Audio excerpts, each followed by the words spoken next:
दर्जनों आईएमटी हैं। यहाँ कई तरह के रेलवे के प्रोजेक्ट हैं, सड़कों के एक तरह का जाल बिछा हुआ है, कहीं तो रिंग रोड है तो कहीं कोई दूसरे नाम से हैं। हरियाणा में ही सबसे ज़्यादा, वैसे तो मेरे साथी राजस्थान के बोल के गए हैं अभी, बिजली वहां से आएंगी, लेकिन सबसे ज़्यादा बिजली के जो एसटी लाइन के टावर लगेंगे वो हरियाणा में ही होंगे। एक सेंटर बनाया है राजस्थान बॉर्डर पर, वहां से 4 बड़ी लाइनें हैं।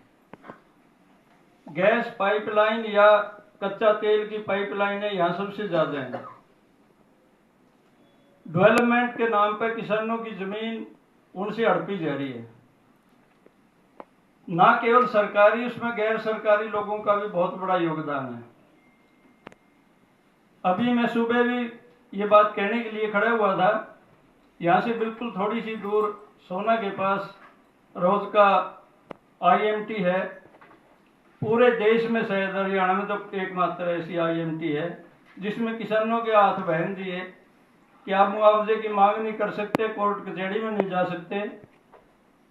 उन किसानों को अभी तक केवल 46 लाख रुपए प्रति एकड़ राशि मिली है, जबकि उनके पड़ोसियों को 2 करोड़ और 2.25 करोड़ से भी ज्यादा पैसा मिल चुका है।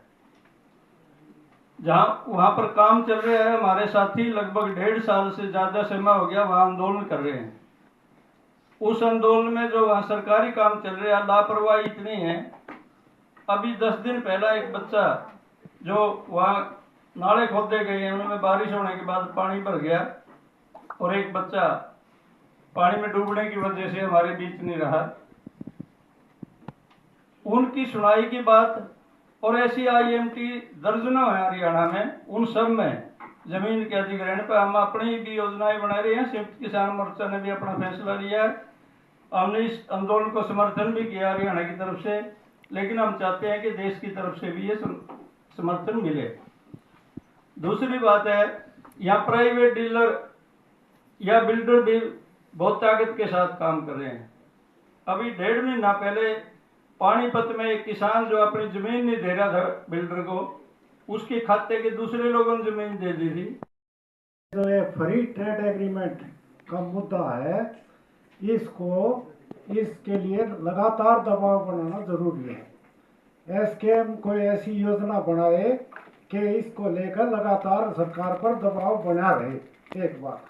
दूसरा, 26 नवंबर का जो प्रोग्राम है वो दिल्ली में तो जैसा सुझाव आया है, दिल्ली के आसपास के एरिया के लोग दिल्ली आ जाए, लेकिन बाकी सारे देश में जिला लेवल पर इसका ये प्रोग्राम लिया जाना चाहिए, ताकि जिला स्तर पर जो प्रोग्राम लिया जा है उसमें व्यापक भागीदारी हो है। खाली दिल्ली का लेने से ये सीमित हो गया। तीसरी बात, जो भूमि अधिग्रहण की है वो सारे देश में चल रही है, कहीं किसी तरह से कहीं किसी तरह है। ये मुद्दा है, इसको गंभीरता से एसकेएम ले और इस पर भी दबाव बढ़ाना बहुत जरूरी है। पंजाब में कुछ नाम है, हरियाणा में दूसरी तरफ है, बंगाल में अलग है, यूपी में अलग है। इसके अलावा जो स्मार्ट मीटर है, ये पूरे देश की स्कीम है। इनको निजी हाथों में बिजली को देने जा रहे हैं, और स्मार्ट मीटर उससे पहले की उन्होंने कंपनियों ने शर्त लगा रखी है कि प्रीपेड मीटर लगा के दो, तब हम इसको लेंगे। तो ये लोग एकाएक इससे प्रभावित है।